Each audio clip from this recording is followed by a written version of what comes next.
So one of the advantages of sketching as opposed to using a camera is you can get it, unless you've got a wide angle lens, which I don't have unfortunately, you can, with a normal camera, you just can't get all this viewing and it gets quite frustrating.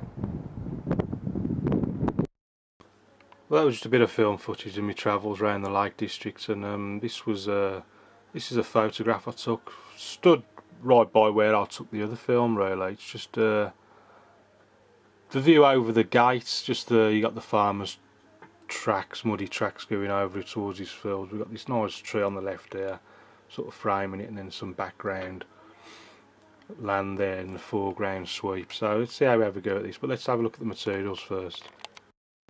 Should be getting quite familiar with these by now. You've got ultramarine blue, lemon yellow, Payne's grey, alizarin crimson, raw sienna, burnt umber and light red, and they're all Cotman watercolours, just squeezed out and allowed to dry, and I use them dry off the palette. Reason for using them dried, I'd often end up with big lumps of paint that would dry and go unused, because I used to use them fresh out the tube, but I got tired of wasting all the paint all the time, so I decided to use them dry. It's not too bad. The question is, can you get the same sort of strength of colour onto the brush, but with a bit of just a damp brush and a quick sort of squish on the palette, you can still get quite a decent amount of paint on the brush. The difficult part is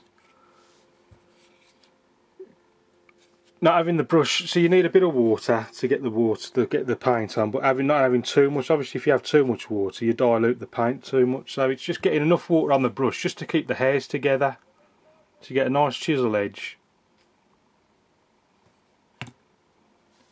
So here's the water, just a standard water jar, collapsible, with a nice lip on it so I can take the excess water off with a quick scrape. We've got tissue, 15 by 11 Fabriano Watercolour Paper.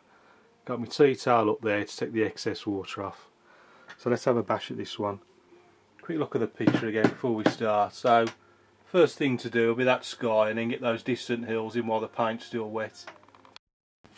So the first thing I'm going to do is give the paper a bit of a soaking all over with clean water, so this way you won't get that dreaded cockling and it'll just stay nice and flat.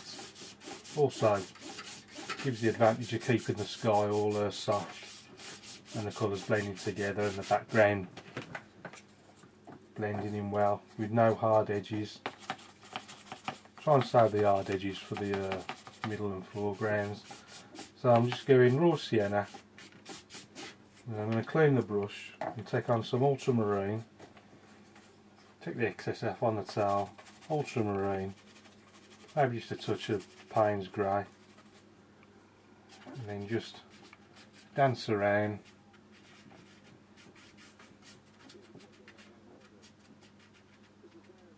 Try and get one area to dominate, don't have it all like perfectly sort of scattered. Just get one nice big cloud, maybe a bit of alizarin crimson in there as well. Just a little bit darker like that. Just gives a bit of variation to the sky. And you can go in with the tissue. Always works better in the darker areas, best bit of contrast, and just a few little white clouds here and there scattered about the sky. It's all about variation, just keep varying it, and then same colours as the sky. Then we've got the distant bit of land on the horizon there, and then just take a bit of raw sienna. I haven't cleaned the brush, just trying to get a bit of variation on that. Bit of lemon yellow as well, just a bit of green, suggestion a bit of green, left fields in the distance.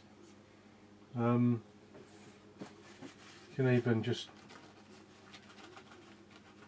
take a bit of tissue on that land as well, just makes it look as if there's a mist or clouds just hovering over the landscape.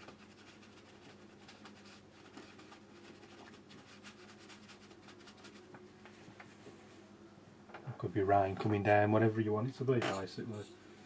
Then I'm going, I haven't bothered cleaning the brush, getting a bit of darker colour on, and then you see a few little trees and fields separated in the distance. I'm just sort of hinting at those the bushes and stuff, hedges that separate the fields.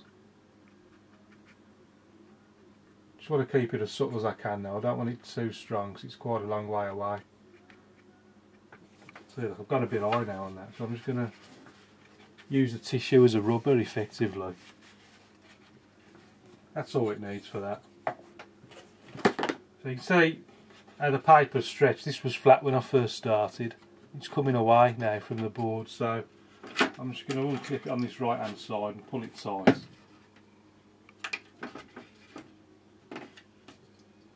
And then once it's flat, I'm ready to go again. All the bits of tissue that come off on the paper, don't bother trying to get rid of them just yet, because you'll make a right mess. Wait till the paper's dry and then go at it. And then just before that, there's a few trees down here. Well, they're a bit dark, so a bit more Payne's grey, ultramarine, the sort of dark colours to get your dark greens.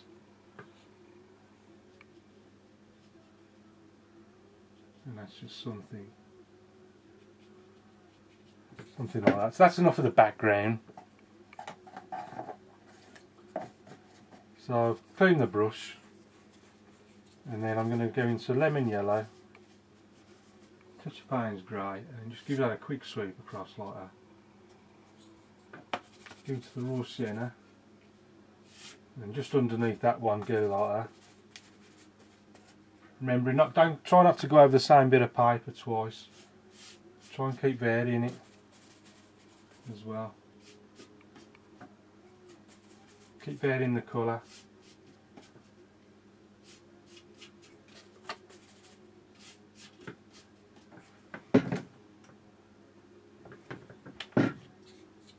So that's that. I'm just going to do the bit on the left hand side now. I'm going to do this nice and dark as a contrast. Something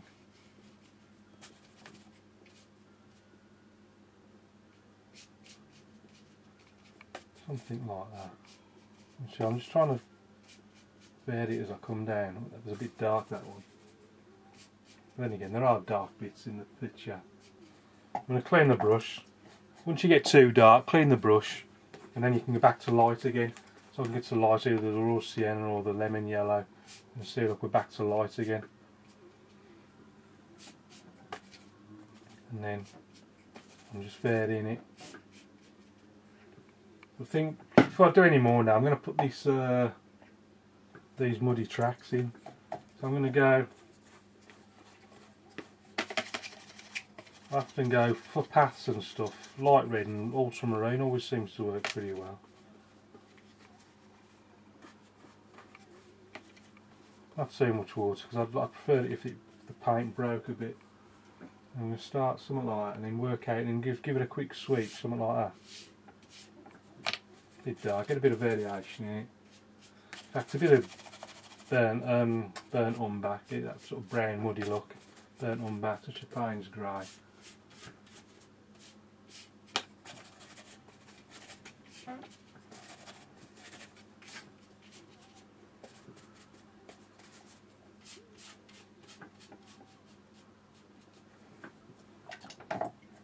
I'll do for that. And then there's just a hint of a bit of green in the middle of the tracks where the grass has just not quite been obliterated by the tractor tyres. So I just put that in.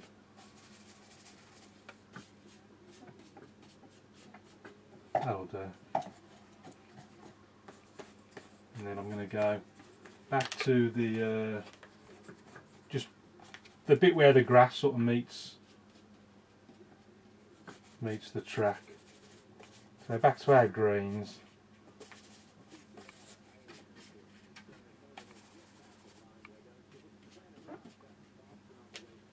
That'll do, something like that.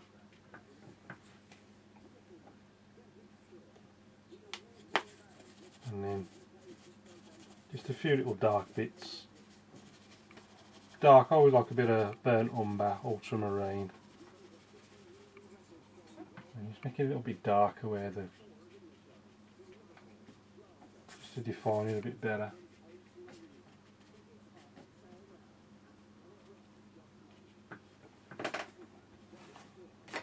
Pulls out a few little rock scrapes and stuff, just to define that.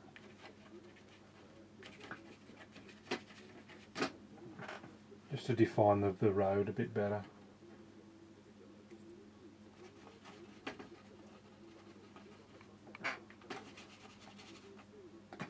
And remember, if you overdo it, you can always paint over it like that.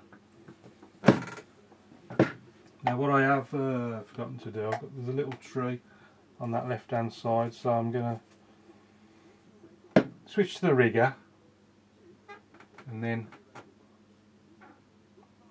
just flick up a few little trunks and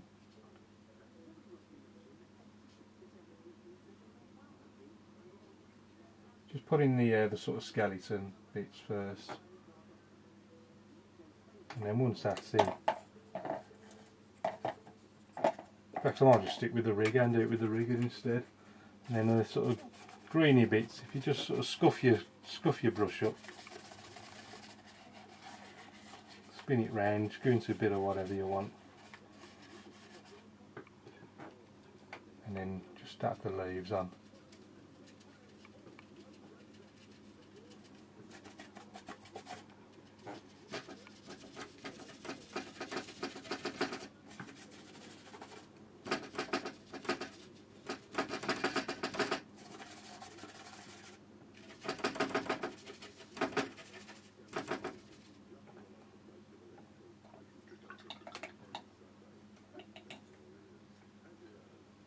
Maybe a little figure. Hang on, let's get this rigger back together first. Yeah. And just dip it in the water just to get all the hairs back. I've just got the odd one there. Just pull it back into shape. Don't worry about scruffing up your brushes. They're always that take quite a hammering. You can do quite a lot with them. You're not going to break them.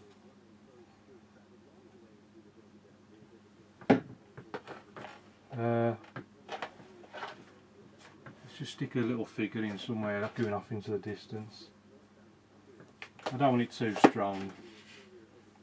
Just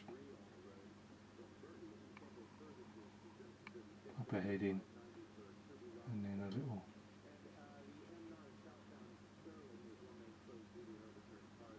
Maybe someone else over there just walking off.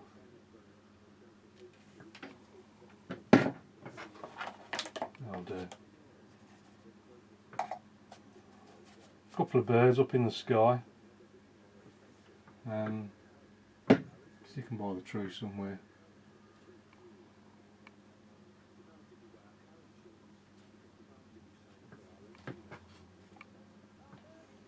And then just a quick signature in the corner. I'll stick it down here somewhere. I'll call that one finished. Take the paint off my arm. So let's have a closer look at it. So we've got our finished painting, so let's give a quick comparison to the photograph. The first thing I did was this sky area. Just put in very simply, and then just put in the distant land with the same colours.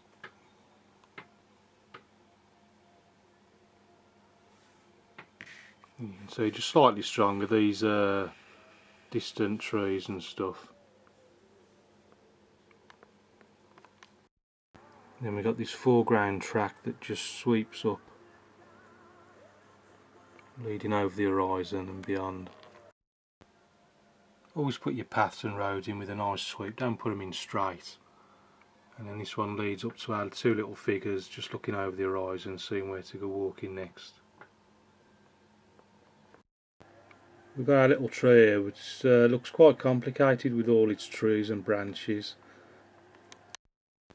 We saw how easy it was to put in with the rigger. With just scuff the hairs up and just give it a good scraping on the paper. The trick's just to get these random patterns.